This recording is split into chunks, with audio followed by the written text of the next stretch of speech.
হ্যাঁ দোস্ত, এয়াৰপ্লেনত বাৰু টাৰ্বুলেন্স কিয় হয়? মানে আমি যেতিয়া এয়াৰপ্লেনত উঠো ওপৰত প্লেনখন এনেকৈ খপিব কিয় ধৰে বাৰু? মই ইয়াৰ আগৰ ভিডিঅ'টোত নেপালৰ যি দুৰ্ঘটনা হৈছিল এয়াৰপ্লেনত তাৰে ওপৰত এটা ভিডিঅ' বনাইছিলোঁ আৰু তাত সুধিছিলোঁ যে ইয়াৰ টাৰ্বুলেন্সৰ ওপৰত এটা ভিডিঅ' বনাম নেকি।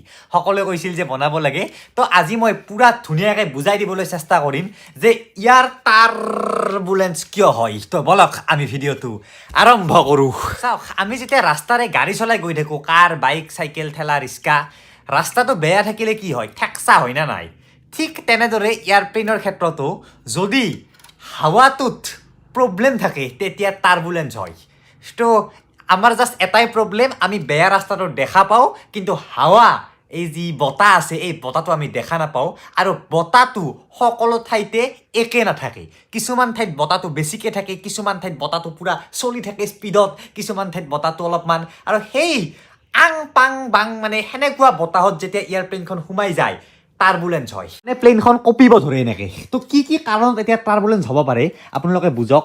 তো মই একদম টেক অফৰ পৰা আৰম্ভ কৰোঁ। ধৰি লওক এইটো আমাৰ এয়াৰপৰ্ট এটা, এইটো টেক অফ কৰে, মানে গাড়ীখনে এয়াৰপ্লেনখন এনেকৈ টেক অফ কৰিব। তো ধৰি লওক এইখন এয়াৰপ্লেন আৰু এইখনো এখন এয়াৰপ্লেন, দুখন এয়াৰপ্লেন মোৰ লগত নাই। তো এইটো এখন এয়াৰপ্লেন ধৰি লওক ৰিম'টটো। তো এখন এয়াৰপ্লেনে যেতিয়া এনেকৈ টেক অফ কৰিব না, যিখিনি হাৱা আছে হাৱাখিনি কম্প্ৰেছ কৰি যাব। মানে সেই হাৱাখিনি কি হয়, এই জেট ইঞ্জিনে কম্প্ৰেছ কৰি যাব।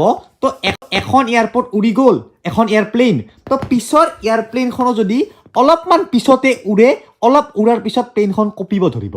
কাৰণ যিখিনি হাৱাত প্লেনখন সোমাই গ'ল সেই হাৱাখিনি কম্প্ৰেছ এয়াৰত সোমাই গ'ল, যিটো কম্প্ৰেছ এয়াৰ এই প্লেনখনে কৰি থৈ গৈছিল, কাৰণ এই প্লেনখন ডাঙৰ এয়াৰপ্লেন উৰি গৈছিল। তো এইটোক ৱেক টাৰ্বুলেন্স বুলি কয়। যেতিয়া এয়াৰপৰ্টত এখন প্লেন উৰাৰ পিছতে আন এখন উৰে, পিছৰ প্লেনখন অলপ কঁপিব ধৰে, আৰু আগৰখন যদি ডাঙৰ আছিল পিছৰখন যদি সৰু আছিল বেছিকৈ কঁপিব ধৰিব। এইটোক ৱেক টাৰ্বুলেন্স। তাৰপিছত আৰু ৩-৪টা মানৰ টাৰ্বুলেন্স আছে। তাৰপিছত প্লেনখন গৈ আছে, আমাৰ প্লেনখন গৈ আছে আৰু এই ওপৰ পোৱা নাই, মানে মেক্সিমাম এল্টিটিউড পোৱা নাই, এইখিনি মানতো টাৰ্বুলেন্স হ'ব পাৰে। এই টাৰ্বুলেন্সটো হৈছে তলৰ বিল্ডিং কেইটাৰ কাৰণে বা তলত যি পাহাৰ পৰ্বত আছে তাৰ কাৰণে ওপৰৰ প্লেনখন কঁপিছে। আচৰিত যেন লাগিলেও এইটো সঁচা কথা যে তলৰ পাহাৰ পৰ্বত, বিল্ডিং, ঘৰ ইত্যাদিৰ কাৰণে ওপৰেৰে গৈ থকা প্লেন এখন কঁপিব পাৰে, টাৰ্বুলেন্সৰ সৃষ্টি হ'ব পাৰে। কিহৰ কাৰণে? চাওক, যেতিয়া হাৱা বতাহটো মাৰি থাকে ন, যেতিয়া বতাহ বিল্ডিঙত ঠেকচা খায় বা পাহাৰ পৰ্বতত খুন্দা খাই বতাহটো ওপৰত যায়, তো যোনখিনি ঠাইত পাহাৰ পৰ্বত এনেকুৱা তলৰ পিনে অবষ্ট্ৰাকল বহুত আছে, সেই হাৱাটো ওপৰৰ পিনে স্মুথ গতিত নাথাকে। কাৰণ তলত হাৱাটোৱে বিল্ডিঙত খুন্দা মাৰিব, সেইখিনি ওপৰত যাব, আৰু অলপ আগত গৈ পিনে ডাঙৰ পাহাৰ পাব, সেইখিনি ওপৰত যাব। তো ওপৰতো হাৱাটোৰ যিটো সেই ৱেভটো উল্টা পাল্টা হয়, আৰু তাত যেতিয়া আমাৰ প্লেনখন সোমাই যায়, জেট ইঞ্জিন সোমাই যায়, গোটেই প্লেনখন অলপমান টাৰ্বুলেন্সৰ সৃষ্টি কৰে। এইটোক কোৱা হয় মেকানিকেল টাৰ্বুলেন্স বুলি। আৰু তাৰপিছত একদম ওপৰত না, তলত বিল্ডিং আছে, বহুত ওপৰত গৈ পাইছে প্লেনখন, তেতিয়া তাত যদি মেঘত খুন্দা খায় টাৰ্বুলেন্স হ'ব পাৰে অলপমান, কিন্তু ইমান বেছি নহয়।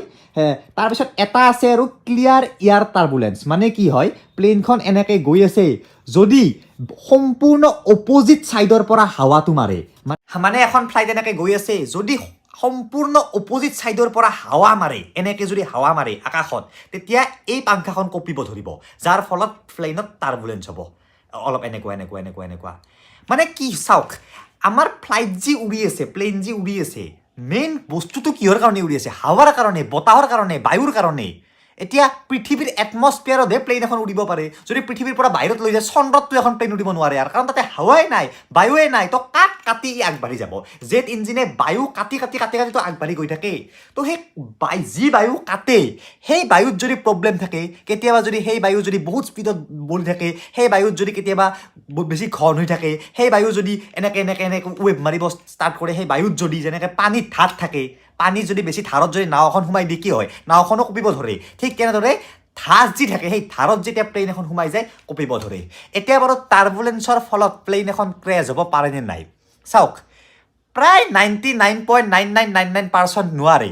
কাৰণ ফ্লাইট এখন বহুত বেছি টেষ্টিং কৰাৰ পিছত এপ্ৰুভেল দিয়া হয় প্লেন এখন। তো প্লেনৰ পাংখাক এখন 90 ডিগ্ৰীলৈকে বেণ্ড হ'ব পাৰে, আৰু পাইলটো পূৰা ৰেডি থাকে টাৰ্বুলেন্সৰ সময়ত, কোনো টেনশ্যনে নাই। যিমান টাৰ্বুলেন্স আপোনালোকে ফ্লাইটত উঠিলে পায়, তাতকৈ 100 গুণ বেছি টাৰ্বুলেন্সত প্লেনখন টেষ্ট কৰা হয়।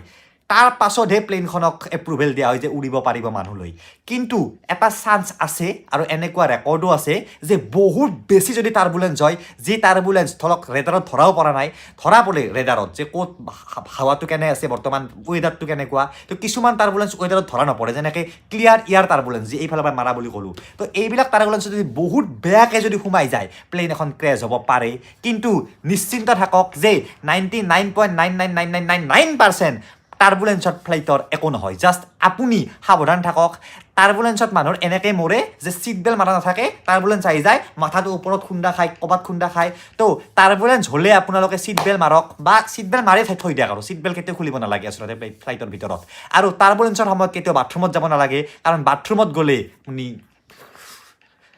গম পালে এই কাৰণে হয় টাৰ্বুলেঞ্চ